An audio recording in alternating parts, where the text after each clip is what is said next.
मनुराजाच्या मुली होत्या महाराज। ए माझे ताई ऐका, हा जिंदगी मध्ये जीवन असं जगा की जगानं आपल्याकडे बोट नाही केलं पाहिजे।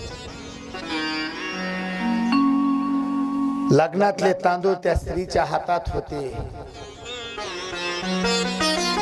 आणि पती आपल्याला घेऊन आलाय म्हणून त्या स्त्रीनं काय केलं महाराज, 12,000 वर्षे पतीला प्रदक्षिणा घातल्या आणि पतीच्या चरणावर दररोज फुल आणून वाहत होती।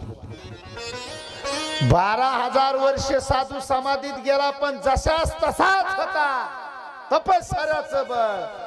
पण 12,000 वर्षानंतर त्या साधूची समाधी शांत झाली आणि डोळे उघडून पाहिलं आपल्या पुढे एक वृद्ध असणारी स्त्री आहे।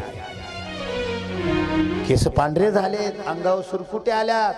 समाधीतून साधू जागा झाला, दररोज नित्य नेमाने आपल्या पती परमेश्वराची सेवा करते।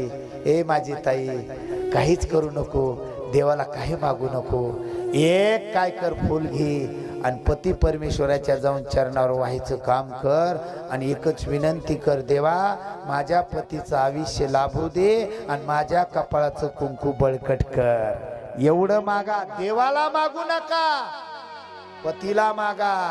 एक दिवशी तुमच्या तपस्याचं फळ पतीच्या जीवनात बदल केल्याशिवाय राहत नाही। ही ताकद फक्त नारी रतन मध्ये आहे जगात, म्हणून धन्य भाग्याची आहे तिचा पती तिचा